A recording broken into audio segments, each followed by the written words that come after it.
Hello. Um, Good afternoon, everyone. We would like to welcome you to another session. Um, this afternoon is very exciting because we're going to talk about the very timely issue. It is something to do with the curriculum and on how are we going to merge our competencies, the content, and perhaps the standard. And also, we might also be considering the approaches that we could possibly use, of course, again, in the new normal. So welcome Luzon, Visayas, Mindanao. I could see in the comment sections that there are participants or there are viewers from all over the Philippines. So we're hoping that we could be able to maximize this time together and learn and be edified together as we learn the ways from which we could merge learning competencies and practices to facilitate the shift to the new normal. Okay.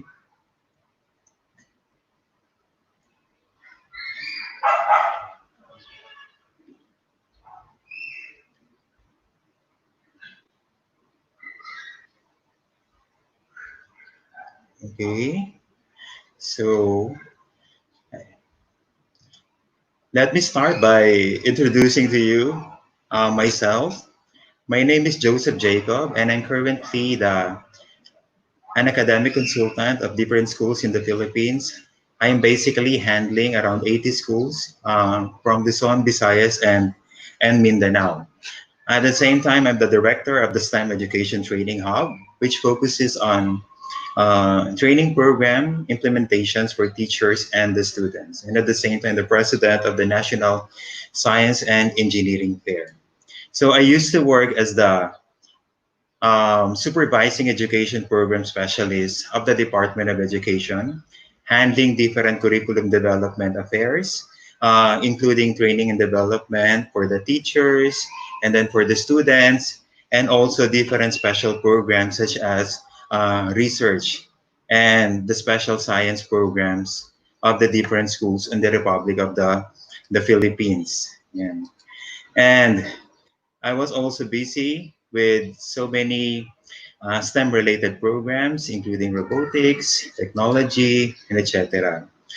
And so I basically handle research programs in the Department of Education, taking charge of different international participation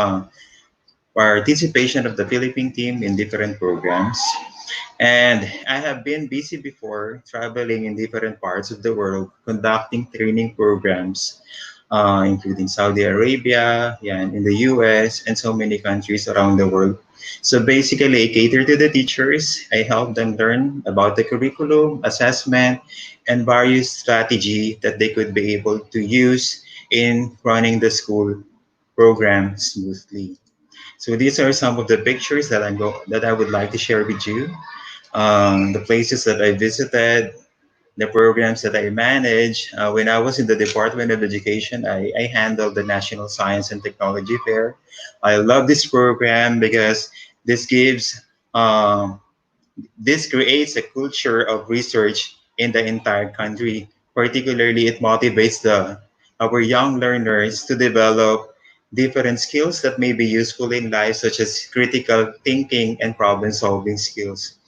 For those who are working in the DepEd, until now, these are some of the supervisors in the 17 regions of the Philippines.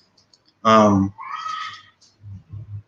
Also, yeah, I go around the Philippines and also in other country, continuously conducting different education-related programs. So I'm helping out the school in interpreting data, gathering data, and creating action plans for the school improvement.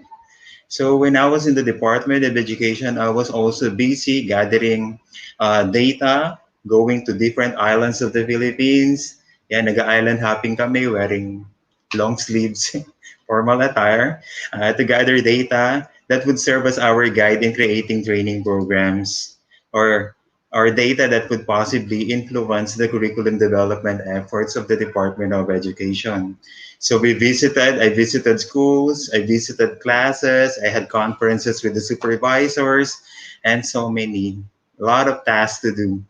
And then we disseminate the information that we get to the school divisions, the national level, to serve as their guide in doing or creating various training programs at their own vicinity or level. So I really love to work with kids because I tend to get immediate feedback. So what do I do now? Um, so as of now, I'm serving as a consultant in different schools in the Philippines. Currently, I'm handling around 80 schools, mostly private schools in the Philippines, and then helping them out um, in the school management system, particularly on in terms of initiatives on the curriculum, in terms of instruction, and most importantly, my favorite, in terms of assessment. So I'm mentioning all these things because all these experiences have relation to what we're going to talk about this afternoon. Particularly, we will focusing solely on the curriculum. Okay, and so I'm still busy conducting conferences, both national and international conference in other countries and in the Philippines as well. So just recently, I gave a training at the University of the Philippines, and we were able to gather around I think 500 or 400 teachers and school administrators from all around the Philippines, where they learned how they could be able to create authentic assessment for their learners. Yan. So very busy, and this is a great opportunity and to be able to share with you my experiences in terms of curriculum and its impact into the instruction and basically in the school management system and how the people around the school and even outside the school could be able to be of great support in attaining the objectives of our curricular program, particularly in the implementation of our national education standards. So our target this afternoon is very simple. K is for all of you, for the schools, to be able to develop or refine their curriculum, in ways that are aligned with their own exit outcomes and with the national standards. So who will benefit from this training? Of course, number one, the school administrators who would serve as their guide, as the guide of the teachers in implementing the program, in making sure that the set standards, education standards, or curriculum standards set by the Department of Education are being implemented and at the same time being assessed to ensure that we are succeeding in our efforts. And then for the teachers, this would help you have a much better view of the curriculum. So particularly the curriculum guide. So you will have a different perspective, of course, after attending this online session. So our target is to use the curriculum guide effectively and use it as your guide in your different areas or different localities to bring about different exit outcomes, okay, depending on your requirement, as long as it is aligned with the national standards. So I'm hoping that all of you would stay tuned and take down notes if possible, because many of the things that I would be discussing will be useful as you come back to the school this coming uh, August 2020. All right, so before we start, let's try to differentiate the different types of curriculum. So back in the day, perhaps most of you, when you were still in high school or when you were still in elementary, the coverage of the teachers were dependent on the competencies. Back in the day, bilangan ng mga competencies. That was the time when I was in high school, when I was in elementary. And of course, the hardships of the teachers before is that they're having difficulty achieving all those hundreds of competencies within the school year. So we will differentiate what is a competency-based curriculum and what is a standards-based curriculum. So first, para meron tayong knowledge, ano ba ang mga pinag-uusapan natin ngayon? Are we dealing only or solely with the competencies? Or what are the standards? Ano ba ibig sabihin nito? Pareho ba sila? Are they different thing or not?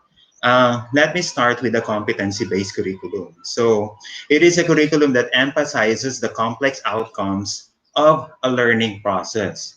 So before in the curriculum, the teachers would ensure that the knowledge, the skills, and attitudes are being applied by the learners. So rather than mainly focusing on what learners are expected to learn about in terms of traditionally defined subject content. So medyo focus tayo sa content, no? So talagang umiikot yung mundo ng bata sa mga dapat niyang matutunan within the four walls of the classroom. So competency-based curricula are usually designed around the set of key competencies that can be cross-curricular or subject-bound. Right. So what about the standards-based curriculum? So I have attended different trainings of the ASCD USA on the curriculum development. So their advocacy mainly is for the creation or development of standards. So when we say standards-based curriculum, it is a curriculum that is directed toward the mastery of the predetermined standard. So in this case, you would like to predetermine what kind of learner are you going to produce or are you going to achieve. If you would check our curriculum guide, so merong magandang picture in our curriculum guide, yung tinatawag na, it's called the curriculum framework. For example, in mathematics, the shape is like star, I think. In science, I think it's square. So the standards are there. The predetermined standards are there. It is written there, the kind of learner that we would like to produce in the future. So if it's standards based, all the things that we do will be anchored to the kind of learner that we would like to produce. For example, uh, the mathematics education would like to produce critical thinkers and problem solvers. Huh? So everything that they do in terms of the use of materials, the strategy, the content must be all should all gear towards that target, that predetermined target. So if this particular approach or strategy doesn't align or doesn't lead to that kind of learner that they would like to produce or that standard, that will not work. So content standards refer to what the learners are expected to know, be able to do, and in addition, understand. To know, to do, and understand in various subject areas. So performance standards, again, it is also backed up by the performance. Because in a standards-based curriculum, the learners must be able to demonstrate that they could be able to showcase their learning. So what do we mean when we say learning? They should be able to have an avenue wherein they could be able to demonstrate their one, knowledge, two, skills, three, the processes that they know, and fourth, their understanding. And these four must be evident in the performances. That's why in the standards-based curriculum, it's a must to have a performance standards. All right? So, pareho silang maganda, pareho silang okay. Pero what is being used by the Department of Education or in the Philippines nowadays? Are we competency-based or are we standards-based? So the answer is we are standards-based. So how would we know that if we are standards-based? Okay, you could check the curriculum and all the standards are there. So why do we need to have a standard? Or in Tagalog, I think it's pamantayan. Bakit pa tayo kailangan ng magkaroon ng pamantayan? Of course, if we don't have the standards, everything will be in chaos. We don't know the reason why we are teaching. We don't know, why the students are learning statistics, why the students are learning geometry, why the students are learning grammar, composition, reading comprehension. So if we don't have the standards, things will be in chaos. That's why the first thing that everybody in under education should be aware of is the standard, because the standards will serve as the foundation of the following. The standards will be the foundation of the curriculum. The standards will be the foundation of the instruction, and of course, assessment. So that's why the first familiarity that you should know or you should have is to make sure that you know the standards. If somebody would ask you, what is your purpose as a science teacher, for example? Okay, you could immediately answer them that my purpose as a science teacher is to be able to develop scientifically, technologically, and environmentally literate individuals. Okay? So where can we find that answer? It is found in the core learning area standard of the curriculum guide.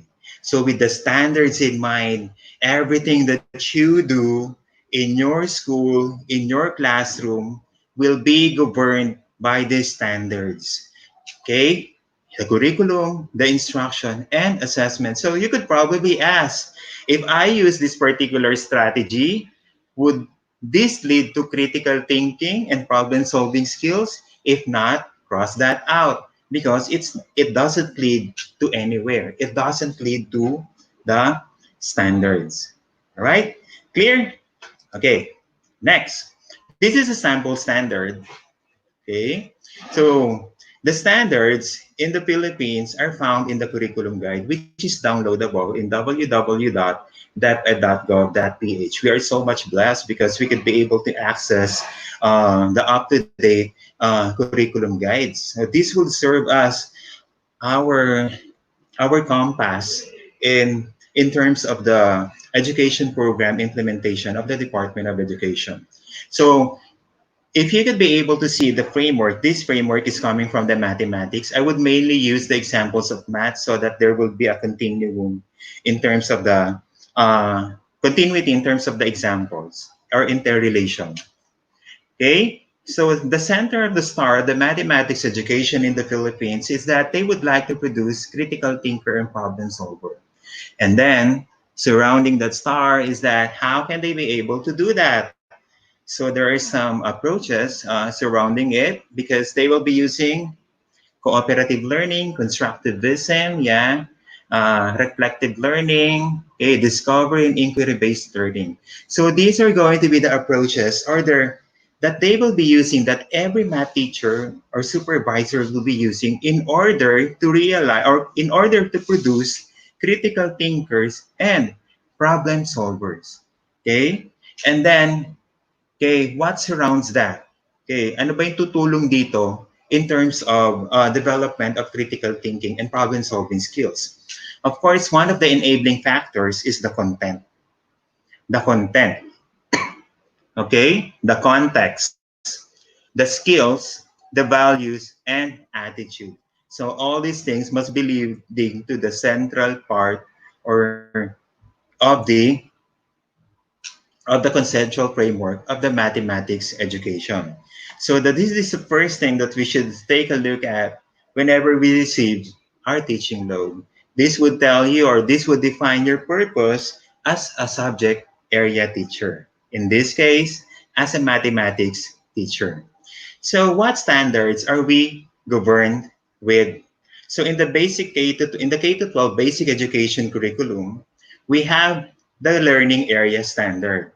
So I strongly believe that all the educators who will be handling a particular subject must be familiar with the grade learning area standard, because this would serve as your direction as you teach at any grade level.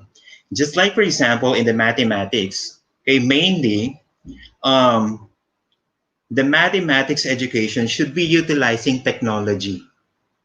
Technology. Okay? Okay, mathematics as applied using appropriate technology. So I think this would answer the question, kailangan bang gumamit ng calculator ang mga bata? Kasi matagal ng debate yan, right? So it's up to you. I think after learning the basic processes needed in math, okay, You may allow them perhaps in the future to use calculator because when they become engineer, for example, they will be using calculators, of course. Okay, in problem solving, you want to produce problem solvers, critical thinkers, people who could be able to communicate. O, di ba? Sabi nila, ang math teacher daw, o kaya mga mathematician, hindi dapat magaling magsalita. No, that's a misnomer. In the Philippine basic education, even the math group should be able to develop very good communicators. Good in reasoning, making connections, representations, and of course, the math education should be guided, you should be guiding the learners in making decisions in life. So meaning, mathematics must be found or must be evident in their daily lives. Ha? So kailangan may computation lahat ng mga ginagawa mo. Okay, application of mathematics. Okay, another type of standard in the Philippines, we have the key stage standards. So this implies or this shows, okay, or it is written here, the kind of learners that we would like to produce at every key stage, at the end of grade 3, 6, and grade 10. All right? For example, in Araling Panlipunan, no? At the end of grade 6, okay, makakabuo tayo ng mag-aaral na maka-Diyos, makatao, makabayan, at makakalikasan. So there must be an evidences that you have or you were able to produce batang makabayan. So what are the indicators that they are makabayan? Okay, what are the indicators that they are makajos?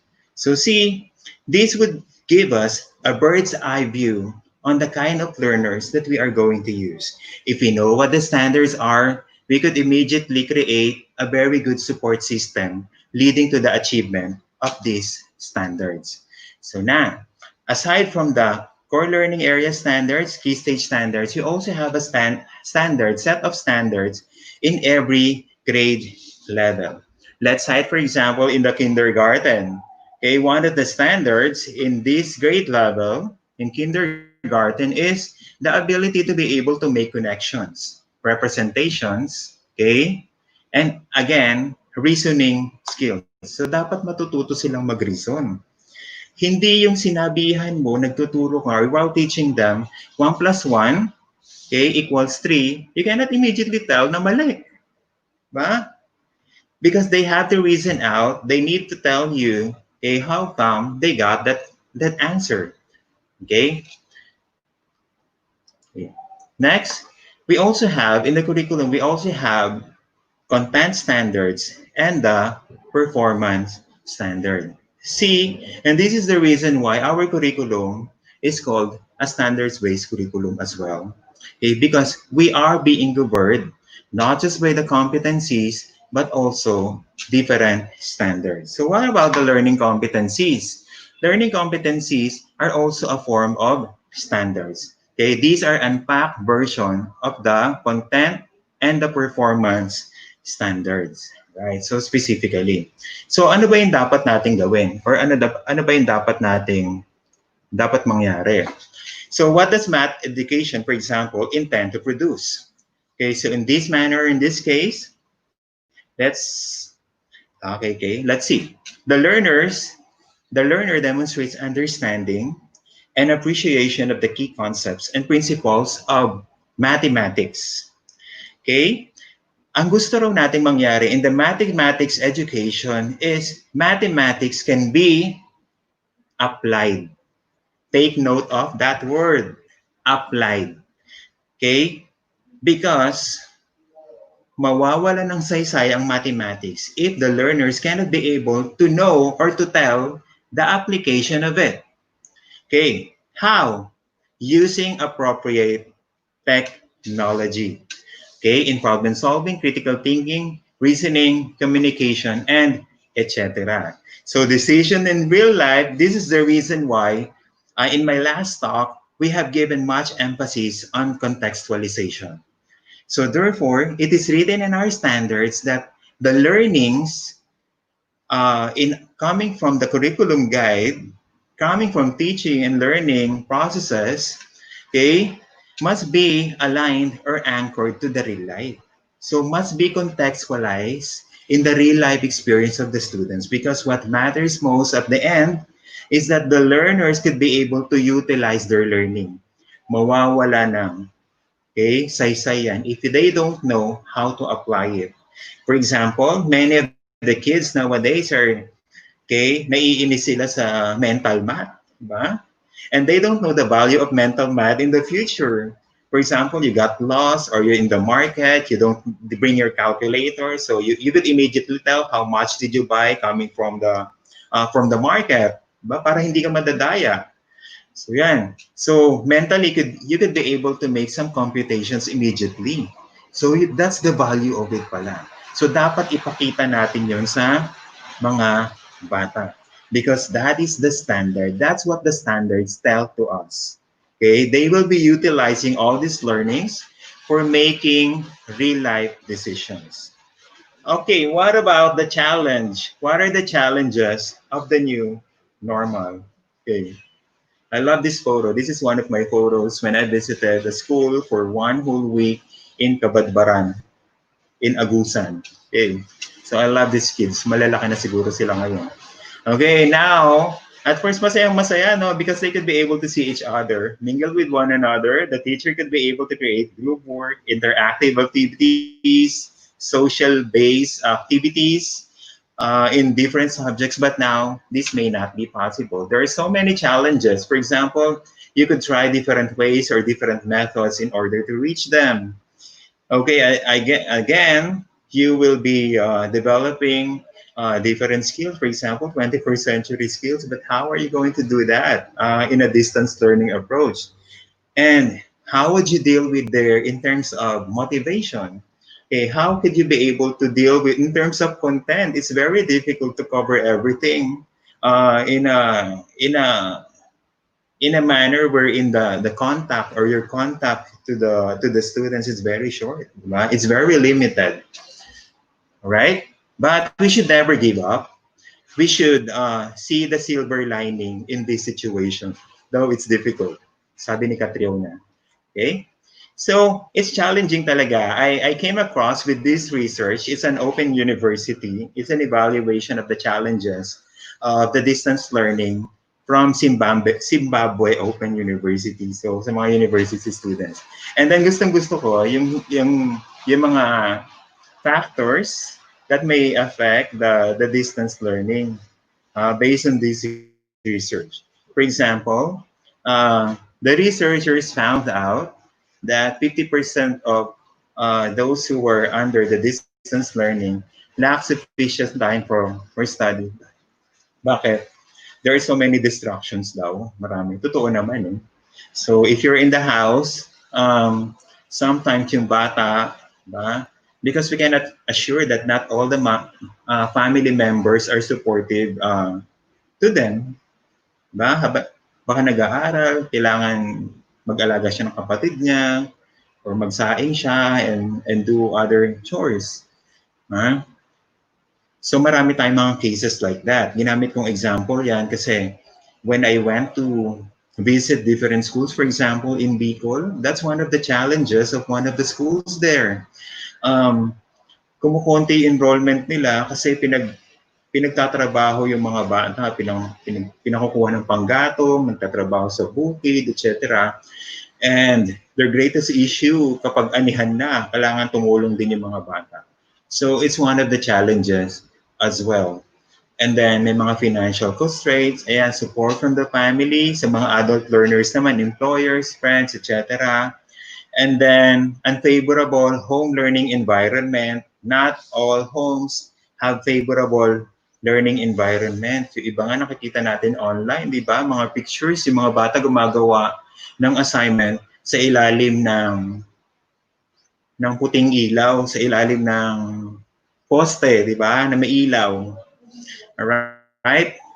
And then, yeah, they also have difficulties in learning technically the demanding materials. So there are so many challenges. So ang nakikita ng Department of Education is in dealing with these challenges is try to simplify the curriculum. There are some efforts being done or that have been done ngayon, or that have been done already. na medyo ni-reduce ang curriculum content. And I think the material is already available. So how are we going to deal with it? Kasi of course, they have a little time. Mas konti yung oras natin, yung contact time natin with our students. Kasi hindi naman lahat may connectivity. Others will be using worksheets and etc. So isa sa mga suggestions is to be able to simplify the curriculum or reduce the curriculum or even revise the curriculum. But the big question is, paano? How am I going to do it? I'm not a curriculum developer. I'm not experienced on this. Okay? Hindi ko alam kung paano, di ba? Gagamitin ko ba itong binigay ng DepEd or I'll stick to old or what should I do? So, ngayon, bibigyan ko kayo ng mga some of the practical ways, again, based on my experiences, on how you could be able to simplify, reduce, or revise the curriculum. Diba? Ano ba yung mga pwede natin gawin as school administrators, okay, as teachers, as supervisors, program planners, okay, simplifying the education system, of course, without harming the standards. Nang hindi natin sinasaktan yung standards. Kasi the standards are the standards. We cannot just simply change it. Kasi pag pinalitan natin yung standards, it will undergo a very lengthy curriculum development or curriculum revision process. So what can you do? The big question is, what can you do in your own creative ways? What can you do as a teacher? What can you do as a school? What can you do as a district? Okay, what can you do as a province? And etc. All right. So I'm going to share to you some practical suggestions based on my experience, years of experience as in the curriculum development. First, take note of this. You could reduce the curriculum content in terms of, pwede pa nabawasan ng content in terms of, pwede naman, pero in terms of. Because the items in the curriculum guide are non-negotiable, but in terms of, mamaya, papakita ko sa inyo yan, isa-isa. Okay? Huwag niyo munang isipin tong in terms of, nasa kabilang page yan. So, reduce the curriculum content, content integration, repacking or merging of competencies, okay, of standards or standards. Fourth, establish curriculum priorities through assessment. So yan, so ito yung feeling kong pwede niyong magawa sa abot ng inyong makakaya. Right. So, first is reduce the curriculum content in terms of expectations and standards. So, pwede to. So, in terms of one way, halimbawa, isang paraan to, no, is bawasan natin yung expectations natin. So, how can you be able to know na kailangan mong bawasan yung expectations? So, titignan natin to. Okay, for example, expectations nyo in the content of mathematics. For example, the mathematics include number and number senses, measurement, geometry, patterns and algebra, statistics, and probability. So the big question is, kailangan ba ito lahat matutunan within the year? Or there's a certain mastery in this particular content na meron ang inyong school? Sobrang familiar na ba sila na pwede kang magbawas in terms of the strands? That can be answered by the school. Because I believe that some of the schools are very advanced. No? Parang different notches advanced as compared to other schools. So check that out. If your students are already advanced enough to cover these topics or content, again, please do so. But if not, huwag niyong galawin. Diba? So what matters most is to be able to cover it as well in your own creative way. Next, numbers and number sense as a strand, including concepts of numbers, properties, operations, estimation, and their applications. So titignan nyo, you would also try to analyze, are they already familiar with the concepts of numbers, properties, or tanggalin ko na si properties because these have already been discussed in the previous level or in the advanced summer class level. There are schools that are doing that. So again, explore some ways from which your school could be able to adapt to the changes of these standards. The big question is, are all the strands be taught within this time frame only? Okay? Depende sa inyo. Halimbawa na advanced na yung pag-meet ng standards na yan, even before this school year, so why would you reteach it again? Pwede niyo siyang bawasan within this school year kasi alam na ng mga bata. Mamaya, I'll talk about more on that when we discuss the assessment. So if you really want to reduce, kailangan ma-reduce ang standards because sa standards nang gagaling ang lahat.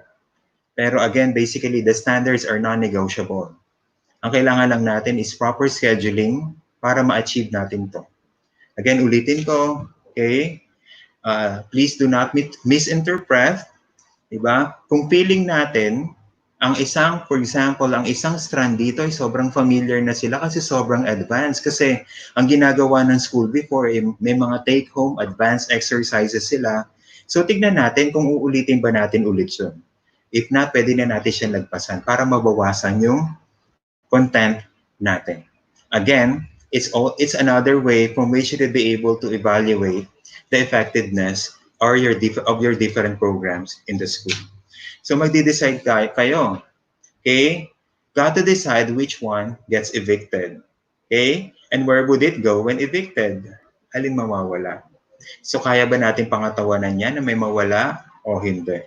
So ang mga kasagot niyan, kayo mismo sa school. Okay? Next is content integration. Content integration is one way from which you could be able to reduce the workload as well. Contents, for example, within the learning area, across grade level or key stage. For example, I'm a science teacher, and then I will be teaching photosynthesis. And then under the lesson about photosynthesis, there are so many competencies under it. So baka pwede naman ang photosynthesis, i-integrate mo na you could probably integrate the concepts or topics or skills under matter, energy, and science. Diba? And then photosynthesis probably appears in the living things in their environment. So if there are some concepts that may be related to it coming from matter, energy, and earth and space or earth science, perhaps you could make an integration of it in this particular topic. Okay, so there must be an articulation among the science teachers in this case. So this is an integration within the grade level, within the subject area, or within the quarter, or within the lesson. So by doing so, mababawasan yung mga content na ituturo sa ibang mga strands. Another way of doing it is you could do content integration across learning areas. There are some skills that may be applicable in some other subject areas. Okay? You may ask yourselves, what are the content and skills needed across the learning areas? And who will take over it? So mag-usap-usap ang mga iba't ibang subject areas. For example, lesson on measurement. Measurement normally is found in mathematics, measurement. But it also appears in science. It also appears in TLE. It appears in PE. So whenever it appears in other subject areas, okay, that it's inevitable for the teachers to review, re-review, okay, review again this content. Baka naman sobrang mastered na siya sa math, okay, iwasan na yung pre-discussion on measurement. Diba? So pwedeng ganun. Again, safety, okay, universal values. Who among or which among the subject area would give much emphasis on this particular universal value, honesty, so that the education sa pagpapakatao will not put so much details on it because honesty is integrated in research. It's integrated in science already. I-mention niya na lang. Like what you have discussed in science, that when you do research, when you gather data, it's very important that you should be honest with your results. You should not be manipulating your results unless you will go to jail. Hmm? Or that's dishonesty. So, paubaya mo na sa science yun. Because that would come out naturally in their research or investigation class. Okay, wag mo nang ulit-ulitin para mabawasan yung content mo. Okay? Hindi mo naman pa siya tinanggal, pinaubaya mo lang siya sa iba. Diba? It's a win-win scenario. You are still satisfying the standard, you are reducing the content without harming the standards because the standards are still being achieved using other resources. And in this case, as a edukasyon, sa pagpapakatao teacher, pinaubaya mo yung isang universal value sa science teacher. Kasi sinabi ng science teacher, oh, this topic will come out naturally in my lesson. Diba? There's already an application and at the same time, integration of one of the values that are included, that is included in your content area. Diba? So naunawaan na po ba natin? So isa tong practical na pamamaraan from which we could reduce the content. Diba? Again, content integration within the subject area and then across the learning areas. The content integration is no longer new.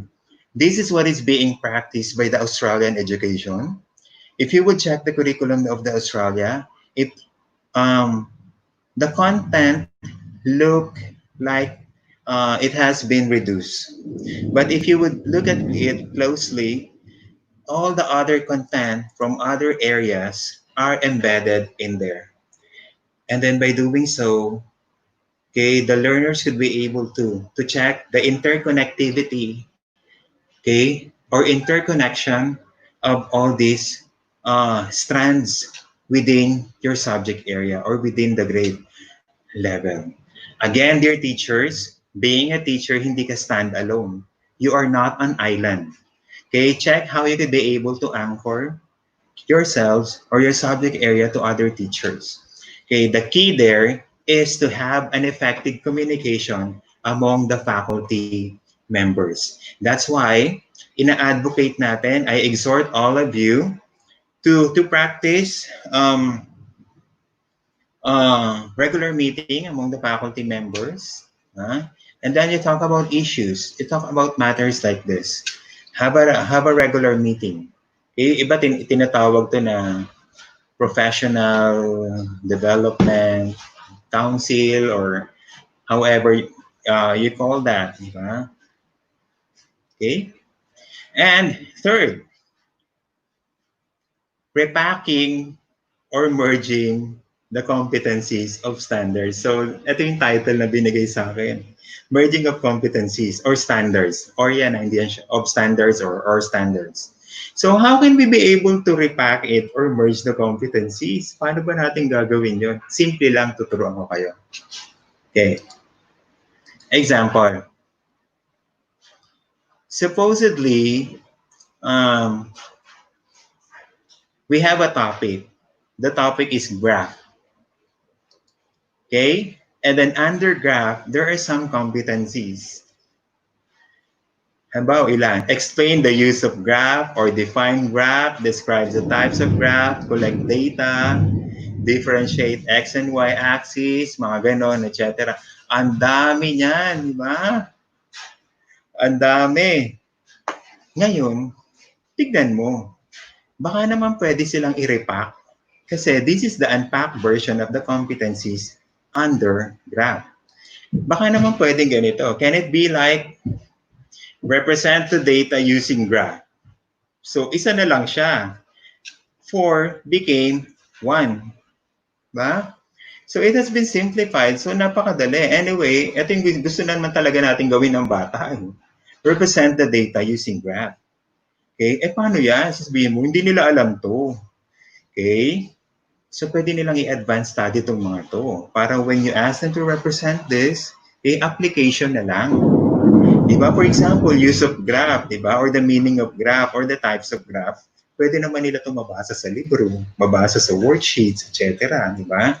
The most important thing is for them to be able to gather data and represent the data using graph. and explain it. Di ba? So titignan mo, ano ba yung pinakamataas na gusto mong ma-achieve among these competencies? O lahat ba ng mga competencies na to kailangan isa-isa? O pwede naka-embed na sa instruction mo? Parang isang competency, lahat yan ay nandiyan na.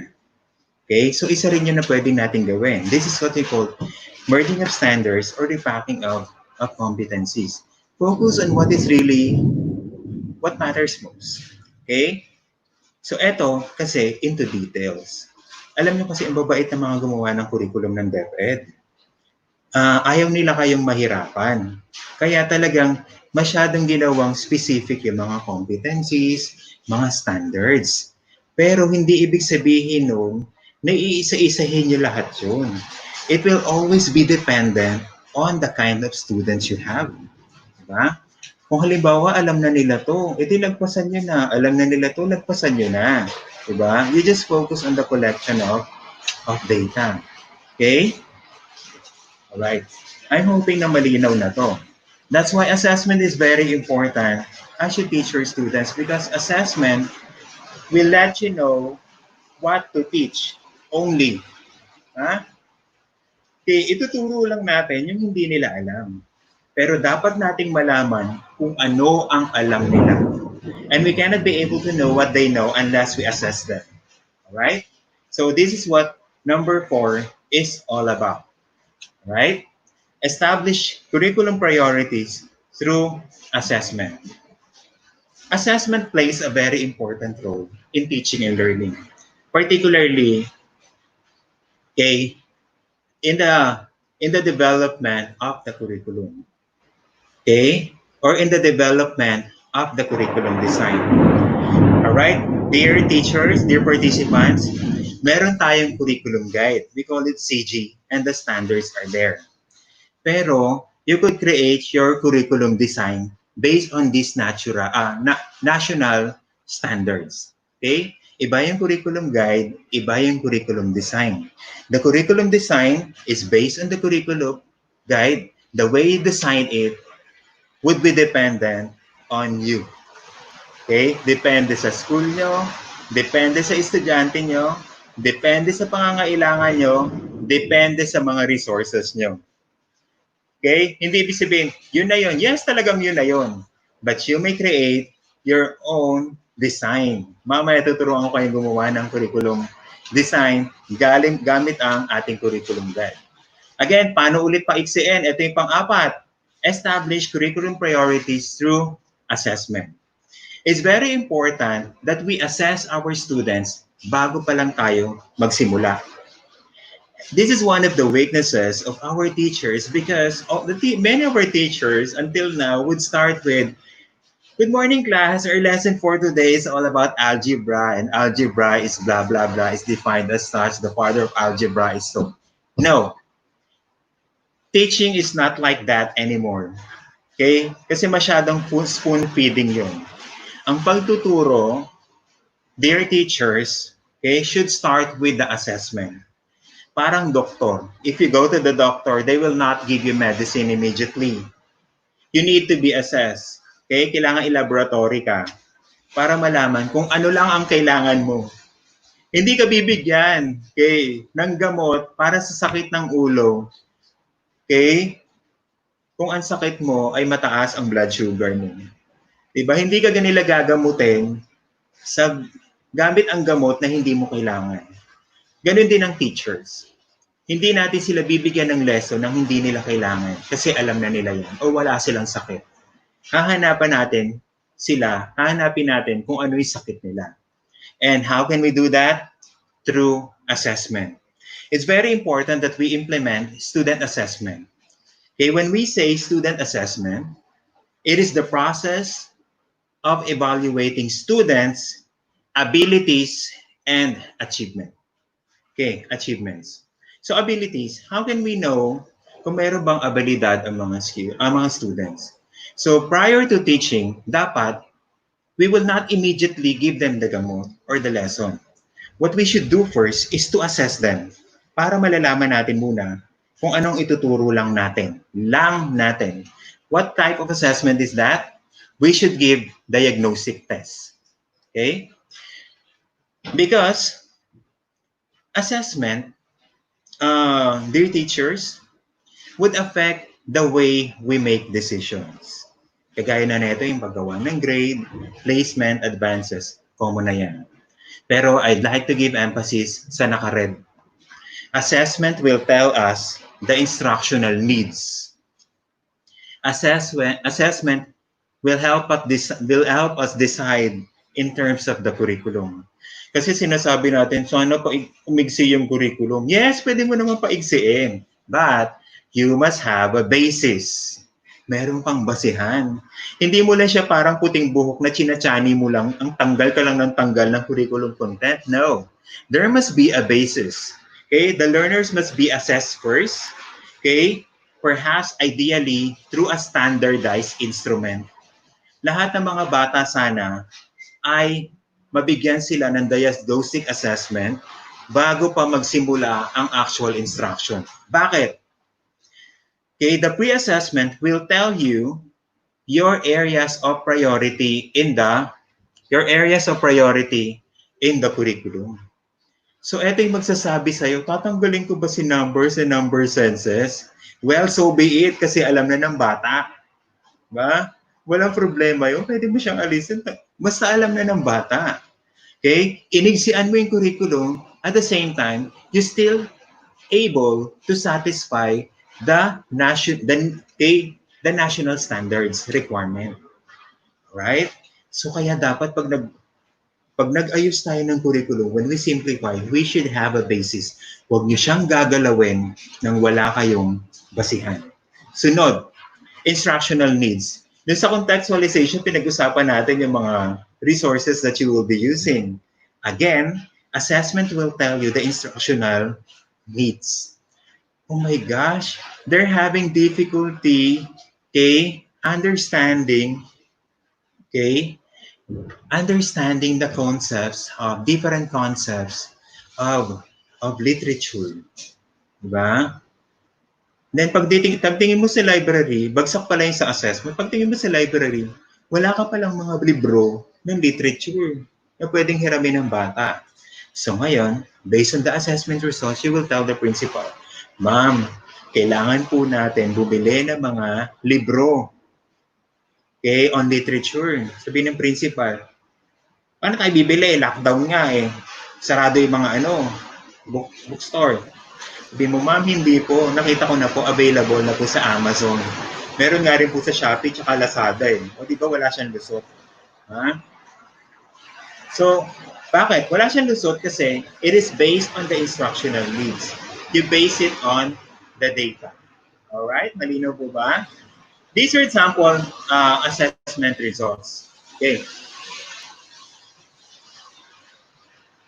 Okay, sample assessment result to, no?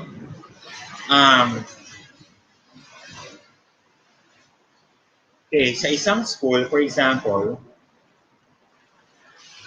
meron mga iba't ibang mga subjects. Tinest sila yung grade 4, pre-assessment result to. He found out that in the English, ang taas ng performance, ang taas ng mean percentage score nila. My gosh, almost 50%, 54% of the content alam na nila. So ang tututukan mo na lang dito, the graph shows that around, ayan, just below 60%, ang taas ng performance ng mga bata. Saan silang content magagaling? Okay? So, in this case, medyo relax ka na lang sa content dito this coming school year. Okay? Ang bibigyan mo ng focus ay etong mga nasa taas. Ano ba itong mga content? So, di ba, ang laki ng ni-reduce? More than 50% ang na-reduce ng content mo sa English. Ngayong lockdown. Ang sarap magturo na ito. Kasi halos pili na lang yung tinuro mo kasi based on the institutional report, alam na ng mga bata yan halos lahat, di ba? So pagdating naman dito sa isang subject, hindi ko makita. Yan. Sa Pilipino, medyo malaking effort pa, di ba? At least alam mo na 37% of the content alam na ng mga bata. Okay. At sa math, ayan ang problema niyo. So sa science din, ang dami na nilang alam. So the advantage of it, okay, alam mo kung paano mo i-reduce ang curriculum content with a guide. Okay? Hindi ka nanguhula because you are being guided by the assessment result. Okay. Ito naman, this is a sectioning report. Actually, pag papaigsi ng curriculum content based on the assessment, pwede siyang per school, kagaya ng pinakita ko kanina ng graph. Pwede naman per grade level. Tignan nyo yung result ng math ng grade level. Okay? Okay, yung mean percentage score lang nila, okay, of 60 items ay just 28.50%. So, ibig sabihin, ito yung effort na kailangan mong gawin in terms of the content, curriculum content. 71%. So, hahanapin mo kung alin tong mga to. Alright? So, yan ay ifo-focus mo. Hanap tayo ng pinakamaigsi. Ayan. Konti. Okay. Ito, sa English. Okay, 46 lang. Okay, I'm hoping na malinaw po tayo dito. So, napakaganda pala kapag may mga pre-assessment yung mga schools. Ito naman, kapag may pre-assessment tayo, makikita natin initially, alin yung mga competencies, hindi mo na kailangan mag-merge or un-merge. Makikita mo na yung pwedeng i-deal mo na lang lightly kasi mastering na siya. Isipin mo, 85% correct sila. 85% of the students got the correct answer in terms of this competency. Give the place value and the value of a digit in numbers up to 100,000. So, napakaganda, di ba, kapag ang bawat school sa buong Pilipinas ay merong mga standardized tests. So, dear friends, isa po ito sa mga ginagawa ko ngayon sa buong Pilipinas.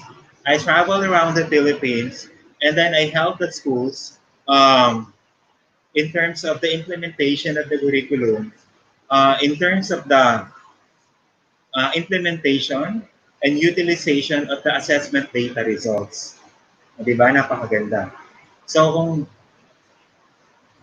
kasi ang maganda rito is natutulungan natin yung mga teachers na hindi masyado ma-overwhelm and at the same time, malalaman nila kung ano talaga ang eksaktong problema at doon lang sila magpo-focus sa problema na yon. Another results, eto. Okay? Kapag nagpupunta ako sa mga schools, ito yung mga dinidiscuss ko. Kitang-kita, no? Ang galing. Ito na yung buong school. Halimbawa, Sapang Palay National High School, di ba? Kitang-kita mo ang what they need to know in terms of per subject area. So therefore, it would have an impact on the curriculum kung ano lang yung i-cover mo. Di ba? Ang ganda-ganda. Okay. So gustong-gusto ko yung mga ganitong discussions, okay, among the schools and then with the teachers as well. Okay? So, kung interesado kayo sa mga ganito, yan, ito yung ginagawa ko. I'm the consultant of the Excelandia IT Services and these are the numbers. Okay? So, pwede ko kayong tulungan or pwede namin kayong tulungan in terms of your assessment needs. That would aid you in the decision-making processes. Yan. Pwede picture and yung calling card. Yan. Okay? So, I'm hoping na nalilinawan na kayo. So, those are the 4 things that we could possibly do in order to be able to perhaps simplify or reduce the curriculum ngayong new normal. These are just some of the practical ways. Pwede kayong magbawas, pero do not compromise with the standards.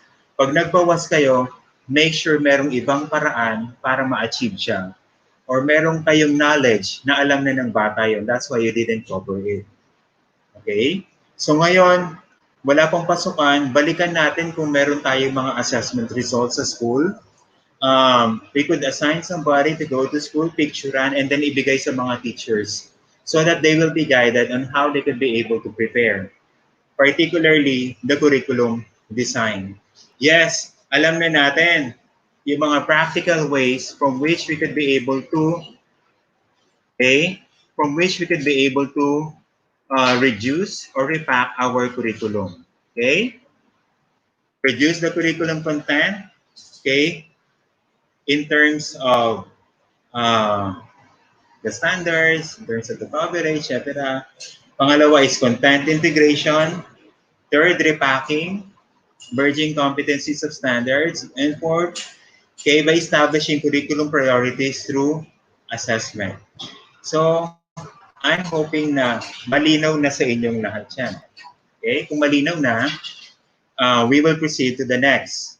Paano naman ako magpaplano ng aking curriculum? Diba? Yes, may curriculum na, pero that's your guide. Pero dapat meron kayong guide din sa school. So gagawa ka na ng curriculum design. Alam mo na ngayon yung pangangailangan, di ba? Nakita mo na sa result ng assessment. Nakita mo na sa evaluation niyo sa students. Okay, what you could probably do as a school or as a teacher is you could do a curriculum design. Okay. So according to UNESCO, okay, curriculum design, okay, it is the process of meaningful constructing and interconnecting the components of a curriculum. Okay, you'll make sense of the curriculum first, di ba? Okay, yun yung unang gagawin. Interconnecting of the components of the curriculum so as to address such fundamental questions as what needs to be learned and how and why. Kaya nung nakaraan sa contextualization, tinuruan ko kayo magtupi ng papel. Diba? Tinuruan ko kayo magtupi ng papel na in your first part, you write down the curriculum there. Okay? Then, the next part, you write down the requirement. Okay?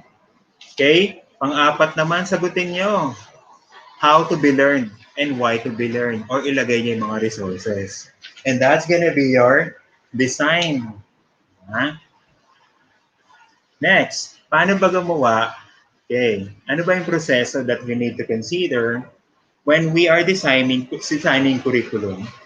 So, ang curriculum, pag nag-design kayo, sama nyo na rin si assessment. Kasi hindi pwedeng design ka lang ng design, identify ka lang ng mga activities, kailangan ma-assess mo rin yung effort mo.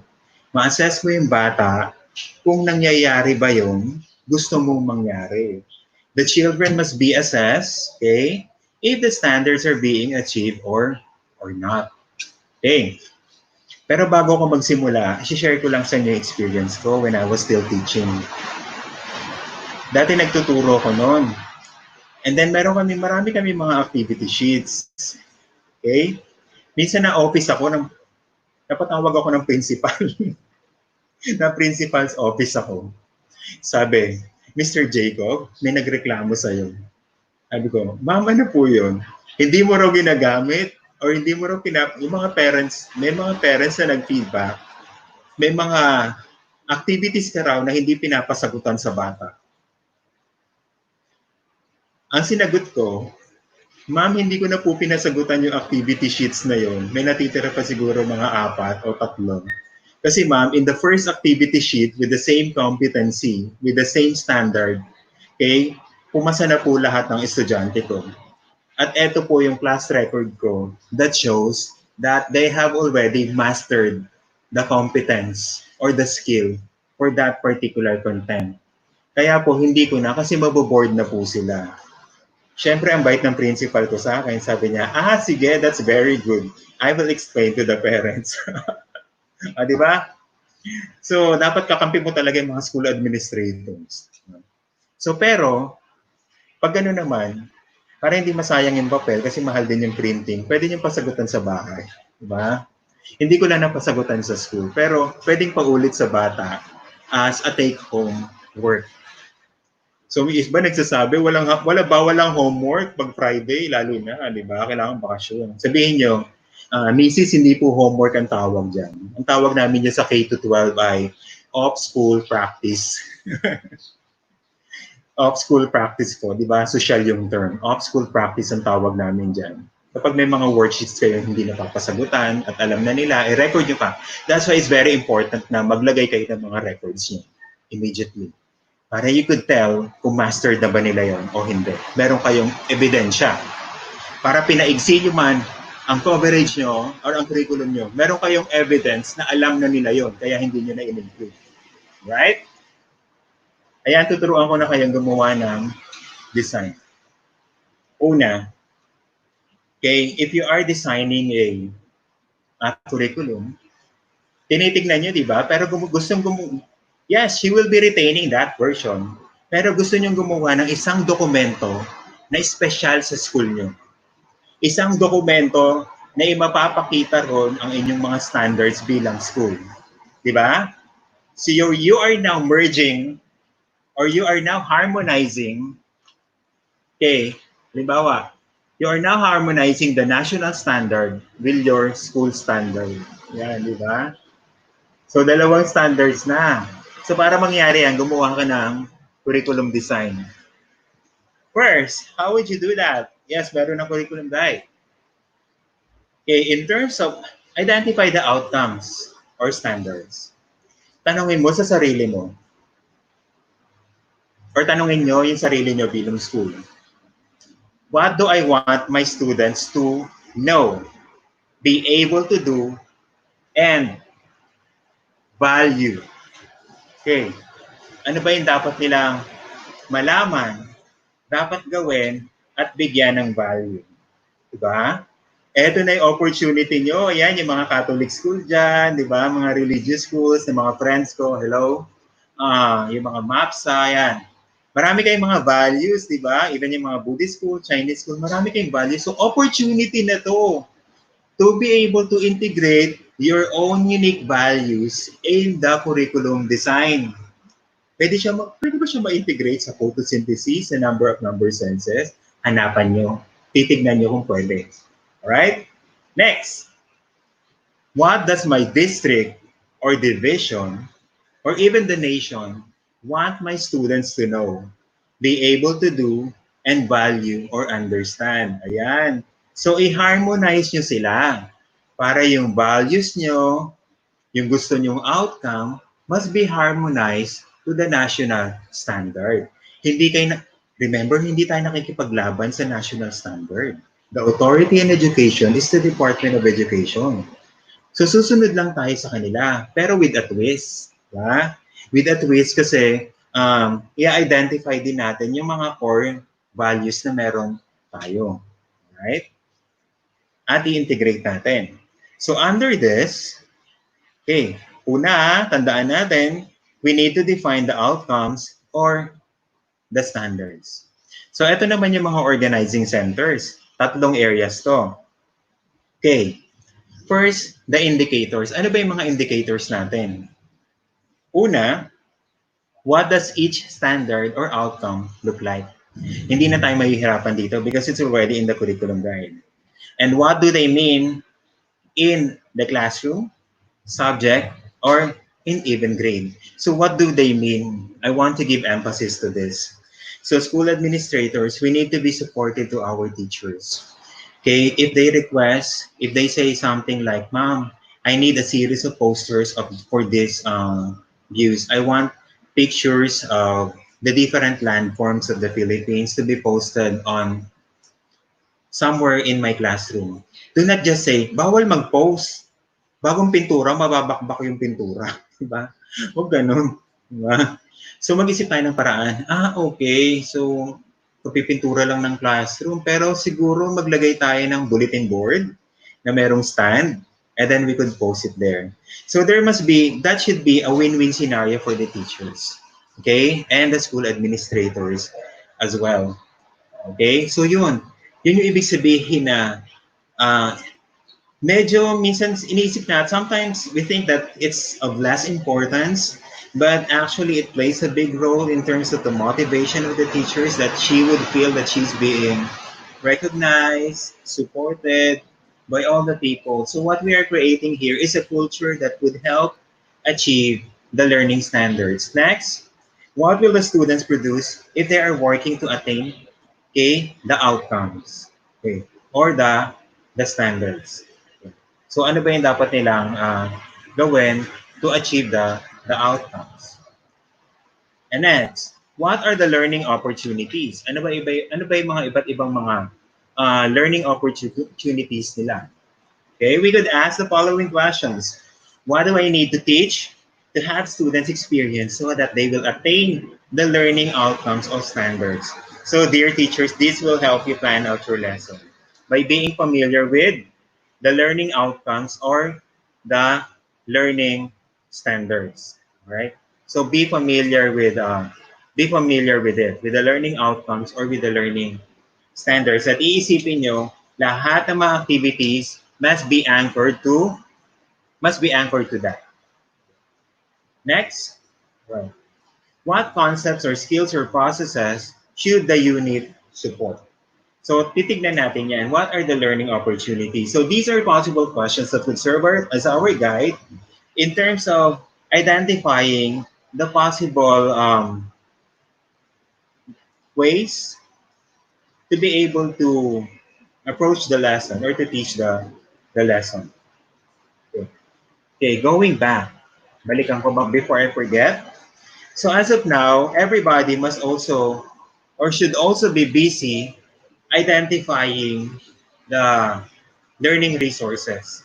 So kailangan yan, alam na alam, inaalam nyo na yung mga resources. So that before pa lang, kasi it's going to be a new normal, so we should be in a very strong mindset that I will not have a daily contact with my learners. So if that is not possible, the big question is how can they be able to still feel my influence, feel my power everywhere they are, diba? How can I be able to reach them out wherever they are? So ganun dapat yung mindset natin. So what are the instruments that I would use in order to reach them? So right now, so dapat, okay, ang concern natin is, ready na ba tayo to reach them? Are we ready? Okay? Ready na ba tayo? Okay, ready na ba tayo na ma-reach natin sila? Gamit ang iba't ibang mga resources. So as of now, okay, we need to be aware of the resources that we have. Okay, another organizing centers.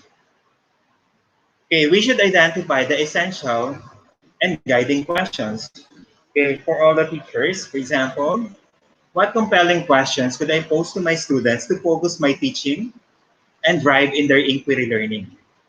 What guiding questions can I use to provide coherence between different sets of lessons and activities? Mamaya, I'll teach you how to create essential questions, okay, as a bonus to this presentation. So what do I need to teach or to have students experience so that they will attain the learning standards or outcomes? So dear teachers, paulit-ulit ako. So in everything that you do, curriculum, instruction, and assessment, always bear in mind the learning outcomes or standards. Okay, what concepts or skills process should the unit support? These are some of the examples of essential questions that you could possibly create for your students, especially nowadays that they have more time to reflect, okay, to go on solo and to think about your lessons. Example, here's a sample essential question. Ito yung non-essential. We commonly ask this. What common artistic symbol were used by the Incans and Mayans? So this is a very knowledge question. So gagawin natin siyang mahalaga kasi contextualization nga, di ba? It should have an impact into the heart or the life of the learner. So that's why we must be good in creating essential questions. Okay, for example, how do the arts shape or how do the arts shape as well as reflect, okay, as well as reflect a culture, di ba? So ganon. What steps did you forget or did you follow to get your answer? Okay, you could turn it into an essential question by asking, what do effective problem solvers do when they get stuck? O, di ba? Ang ganda. And, ito naman pang science. How strong is the scientific evidence? Okay, non-essential, what is a variable in scientific investigation? So, ganyan. Dapat ganito because if you would ask essential question, you could be able to gather all the things that they know, they could do, and they understand. Kumbaga, it's a package question. Essential question is a package of is a package question already, wherein the learners could be able to integrate his or her knowledge, skills, okay, process that they know, and even their understanding, right? So another non-essential question, who is Maggie's best friend in the story? So this is very, ano, no, mababaw. This is a knowledge-based question. Why not just ask, who is a true friend? Okay, how would you define a true friend? Diba? So dapat ganyan ang mga datingan natin in creating essential questions. Another example of essential questions, ituloy na natin si Matt. When and why should we estimate? Okay, how does what we measure influence how we measure? Or what do good problem solvers do, especially when they get stuck? Diba? How accurate, precise does this solution need to be? Sample essential questions in science. What makes objects move the way they do? How are structure and function related in living things? Is aging a disease? Yan. So these are some of the some essential questions that you could possibly create. And last, under organizing centers, okay, when you design your curriculum, make sure that you must give your students an opportunity from which they will be guided by the criteria or the rubrics. Remember, if you create learning outcomes, make sure that you know how to be able to evaluate the learning outcomes. Okay? For example, is how will I communicate with the mastery or accomplishment means? What does quality mean for me and my students? How good is good enough? Okay, so ang pag-grade natin ng mga outcomes nila, for example, hindi lang check nakalagay very good or 98 and with circle, with a red pen. No, it's not like that anymore. You must define how good is good. And then how can they be able to attain good or great or best? Okay, so I got this from Nip and Cunningham. Okay. So I'm hoping that um, I'm hoping that you were able to um, make a strong connection with the curriculum now. So basically, what we're trying to implement now, okay, is to realize the standards of the curriculum. The standards will help us function effectively, identify the type of learner that we are going to produce. Okay, in this pandemic, we will have some limitations, particularly our contact time or contact period with our students. So we must think of many practical ways that we could do in order to utilize the curriculum effectively, hit the national standards, okay, without harming or to be able to implement the curriculum without harming the standards. We could be able to make some adjustments, again, without harming the standards. And then some practical ways from which we could be able to simplify the content or the curriculum. Of course, again, in summary, reducing the curriculum content, okay, our expectations, integration within the subject area and across the subject area, and the lastly, utilization of the assessment reports, okay, in reflection to its effect on curriculum, assessment, and also in terms of instruction, right? So I'm hoping that you are edified. And for more questions, you could stay connected with me. Okay?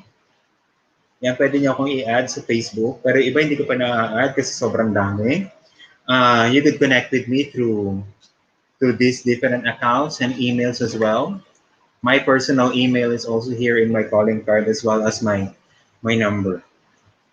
So I'm hoping that in this pandemic, you could still be able to maintain, okay, the highest standards that you have implemented before. I'm hoping that you could be able to perform as effectively as you could be to be able to maximize the learning experience of our students. All right. So lastly, I would like to share with you this quotation shared by Malcolm X. Sabi niya, education is the passport to the future, for tomorrow belongs to those who prepare it today. So I'm hoping that your learnings today would help you become better teachers, better school, okay, or better administrators in the future. So now, I'm going to answer some of the questions kasi I still have time. May mga question na pinadala sa akin dito. Okay. Alright. Okay. So may mga questions dito, no? Okay. Um, one question is, I'll just read it first. What do we do if after assessment, before starting, we find that the learners lack minimum content or their core subject? Yes, this is a basic, very basic question. So yes, and it happens in many schools that after assessment, the students are still lacking content requirement, or commonly it's being called prerequisite skills. So I would suggest that you must be ready with some of the worksheets that could help them go back or practice or master this skill. You must also be ready with some resources, for example, kasi you cannot be able to teach all these things kasi madidelay din kayo sa lesson. So dapat ready tayo sa materials natin. For example, paano mangyayari pag hindi alam ng bata? In as much as I would like to speed up the instruction, pero nababagalan ako kasi kulang ng mga prerequisite skills. So again, dapat punong-puno tayo ng mga backup resources. Ngayon pa lang pinaghahandaan na natin to. Di ba? Meron kayong mga video link, may mga worksheets, yung ibang mga schools, kagaya ng ng Yorklyn School, ang gagaling ng mga teachers dyan. Meron silang mga worksheets na binibigay. Ginawa na nila nung mga nakaraang taon pa. So yung mga worksheets naka-identify na sila per skill. So kapag hindi alam ng bata, bigay na lang sila ng bigay ng mga worksheets, mga practice sheets. Alright? Kung wala naman, kung kailangan na explanation, hanap tayo ng mga iba't ibang mga resources. So dapat handa tayong sagutin yan. What if during pre-assessment alam nila? What if hindi? Kung alam nila, anong gagawin natin? What if hindi nila alam? Dapat alam pa rin natin ang gagawin. Alam pa rin natin yung gagawin natin. Okay, next question. Is there a need to redesign the diagnostic test for public school? Since there is a need to redesign the curriculum,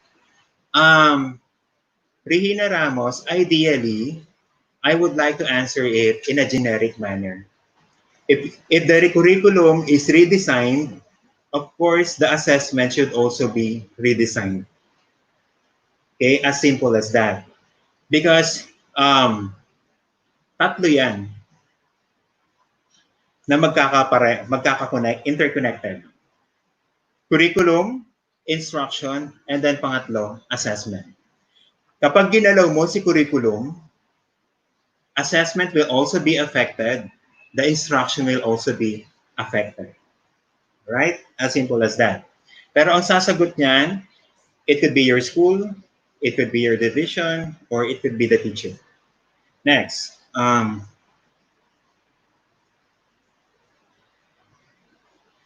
How to minimize our competencies in Christian living? Is ESP po aligned? Sa ESP pa rin po ba i-align? Yes, I've been working with the Catholic school. Actually, in Christian living nila, ina-align nila sa ESP. Meron silang mga ways of doing it. Yung iba ginagawa, half yung ESP, half yung Christian living. The rest naman, magkasabay na si Christian living at saka si CL. So meaning they are harmonizing the content of the Christian living with the ESP. Okay, for example, halimbawa, balik tayo ulit sa example natin. For example, is gratitude. Yung target lesson ng edukasyon sa pagpapakatao ay yung pagiging mapagpasalamat or gratitude. So, perhaps you could identify some biblical stories wherein gratitude has been learned.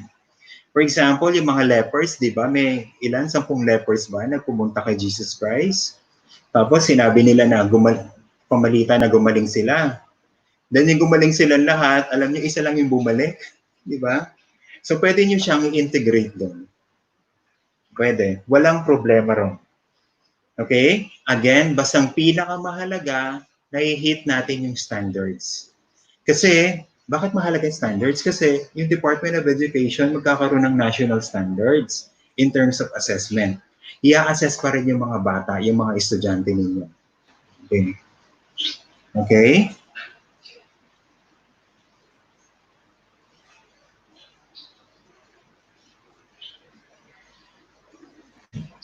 Alright. Maganda tong tanong na to. For example, if they would be, if the school, i-rephrase ko yung question niya, medyo magulo kasi, pero I got the point. Kung ang school daw would opt to create their own curriculum design. Of course, when you design your curriculum, the curriculum standards of the Department of Education must also be there. Okay?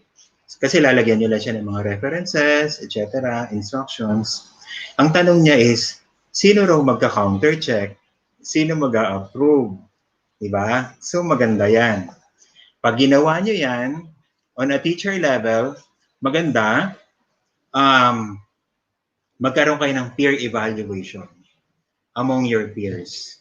Pangatlo, after the peer evaluation, consult your department head. After the eyes of the department head, consult the assistant principal and the principal. Okay? Pwede naman among the schools. Kung halimbawa, meron kayong mga district, okay? O kaya naman, halimbawa, no, Association of Manila Catholic Schools, mga ganon, pwedeng inter-school ang evaluation. And then you come up with one document. Meron kayong standard as a district, as a school, at meron din kayong mga school level standards. So tignan nyo how you could be able to harmonize that. So syempre dapat may approval committee, ha? Hindi yung basta-basta ikaw lang. Kasi pag wala kang approval committee, mahihirapan ka to get a support system in the curriculum design. Alright. Okay. Another question po. Is there a DepEd memo on reducing the curriculum content? Actually, may nilabas na po yung DepEd. Ang tawag doon ay may nilabas sila. It's up to you. Nasa sa inyo po kung i-adapt nyo. Pero may magandang document silang nilabas. Yung most essential learning competency. Pwede nyo pong i-check yun. And, okay.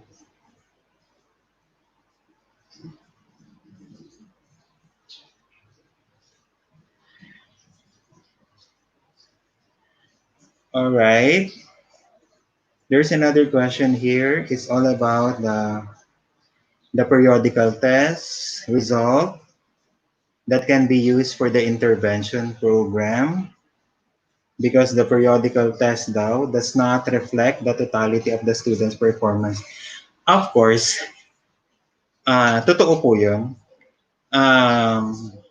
Kaya nga po, the school should not just be relying on the periodical test. It's one of the ways from which we relying solely on the periodical test because it's just one of the ways from which you could be able to assess the students.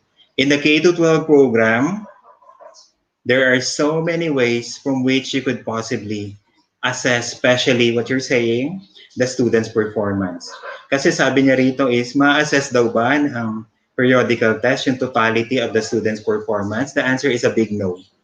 Kasi bukod sa, aside from the periodical test, Thus, the teacher should also give a series of performance exams. Eh, kaya nga po, based on the performance standards. So, pwede kayo magbigay ng mga authentic assessment, etc. Kasi matagal ng problem yan eh. Di ba? Dati, puro paper and pencil tayo. But the Department of Education has revolutionized.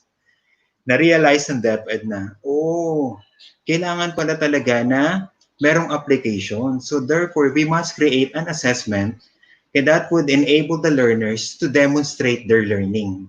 That's why meron po tayo mga performance standards or mga performance tasks. Okay?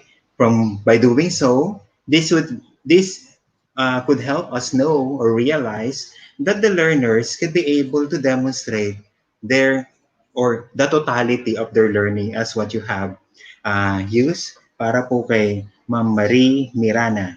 All right. So that's the last question for this afternoon. And it is in as much as I would like to entertain more questions. The time is not enough, but I'm happy to be able to share with you the things that I know, and hopefully that this has added to your understanding on how we could be able to manage the curriculum. Okay, at the same time implement it in terms of instruction and assess the curriculum standards using uh, various assessment tools. Thank you very much and have a great day, everyone. Bye.